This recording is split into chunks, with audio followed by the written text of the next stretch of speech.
Assalamualaikum warahmatullahi wabarakatuh. Kembali lagi bersama saya Kang Kumis. Kali ini Kang Kumis kembali bersama sahabat semua. Kita masih tetap membahas seputar masalah rumah tangga. Nah, pada kesempatan kali ini Kang Kumis ingin membahas mengenai 8 ciri istri gampangan. Ini seperti apa? Ya. Namun sebelumnya silahkan Anda dukung terus channel Kang Kumis ya dengan cara subscribe, like, serta komen dan juga share.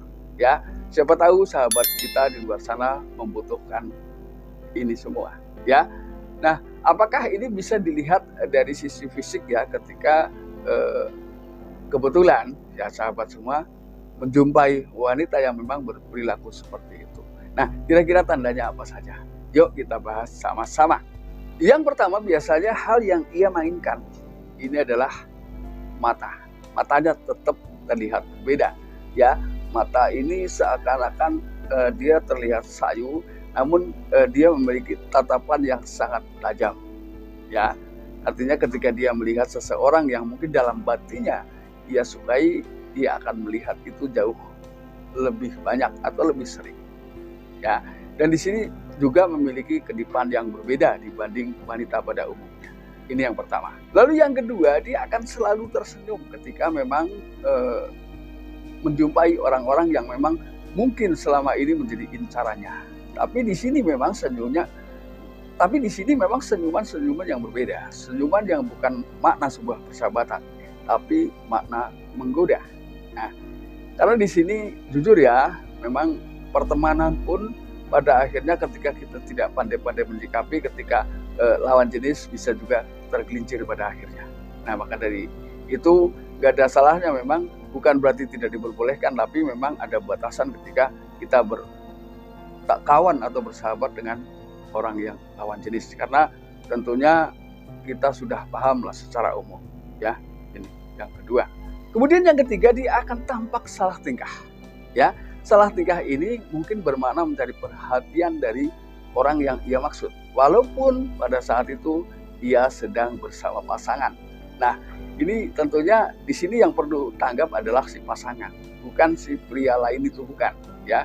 Karena pria itu mungkin sedang dijadikan satu target ya bagi pasangan Anda. Namun di sini seorang pria atau seorang suami juga dibutuhkan sebuah kejelian ya. Karena itu yang bisa dilihat, yaitu perubahan perilaku pada saat seseorang wanita ini menjumpai seseorang pria yang mungkin di dalam hatinya ada perasaan. Lalu yang keempat, ketika sudah dikenal terlalu dalam, biasanya dia dengan mudah menceritakan kelemahan-kelemahan pasangan. Nah, tujuannya ini adalah tidak lain, induk permasalahannya adalah agar dia mendapatkan sifat-sifat yang bermakna memelas dari pria lain. Nah, ini tujuannya adalah menciptakan sebuah rayuan, namun seakan-akan yang dibutuhkan adalah rasa kasihan, padahal dasarnya bukan itu, bukan rasa kasihan, tapi lebih ke arah nafsu ya. Lalu yang kelima, dia akan mudah atau murah memberikan pujian, tapi pada dasarnya dia juga wanita pembosan. Nah, ini. Jadi ketika pujian-pujian ini ya, jujur ya, entah itu pria entah itu wanita, ketika hatinya dipuji, ini dia akan terbuai oleh pujian itu sendiri dan dia akan merasa tersanjung. Dan ketika sudah merasa dirinya dipuji, dia akan melakukan apa saja yang dia inginkan ya, yang diinginkan oleh si wanita ini. Ini bahayanya, karena siapapun jujur ketika dipuji tumbuh perasaan yang berbeda pada seseorang. Jadi kesannya langsung berubah ya.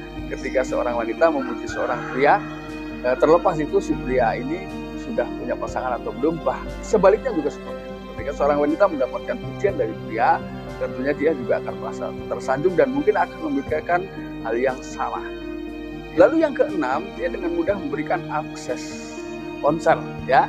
Jadi biasanya dia menawarkan hubungan, biasanya seperti itu. Jadi karena ini sudah menjadi bagian dari sifat ya, walaupun ini mungkin nggak banyak yang bersifat seperti itu, nggak banyak yang nggak suka wanita seperti itu. Jadi ketika si pria ini sudah memberikan akses tersebut, maka disadari atau dia mulai memberanikan diri untuk menghubungi lebih dulu ya. Ini bedanya di sini ya. Kalau toh tidak menghubungi lebih dulu, dia adalah orang yang paling mudah dihubungi selain pasangan. Lalu yang ketujuh, dia memang mudah bergaul. Tapi tentunya siapapun ketika seorang wanita atau pria tentunya tetap menjaga itu. Ya. Nah, mudah bergaul ini pada dasarnya jadi orang lebih banyak tahu sifatnya. Maka ketika dia sudah paham betul yang menjadi sifatnya, itu akan mudah diburu oleh pria. Intinya seperti itu sebetulnya. Jadi dampaknya seseorang ketika mudah bergaul, namun pergaulan itu mungkin pergaulan yang memang tanpa batas.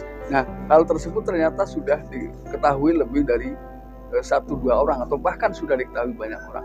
Hal ini biasanya juga dijadikan satu celah ya untuk melakukan hal-hal yang memang mirip dengan perselingkuhan juga oleh pria-pria yang lain. Kemudian yang terakhir, apapun yang ia lakukan ini mudah ditebak oleh pasangan atau lawan jenis ya, mudah ditebak oleh lawan jenis sehingga saking mudahnya maka pada akhirnya orang tersebut dicap sebagai orang yang gampangan. Ya, inilah sebetulnya induk permasalahannya adalah tentang perubahan cara bergaul yang mungkin tidak bisa membedakan ini pria dan ini wanita, sementara di sisi lain di antara keduanya belum atau bahkan tidak punya ikatan apa-apa. Nah, sahabat, mudah-mudahan apa yang Kang Kumis sampaikan bisa bermanfaat. Dan akhir kata, shalom warahmatullahi wabarakatuh bersama Kang Kumis. Wabillahi taufiq wal hidayah. Assalamualaikum warahmatullahi wabarakatuh.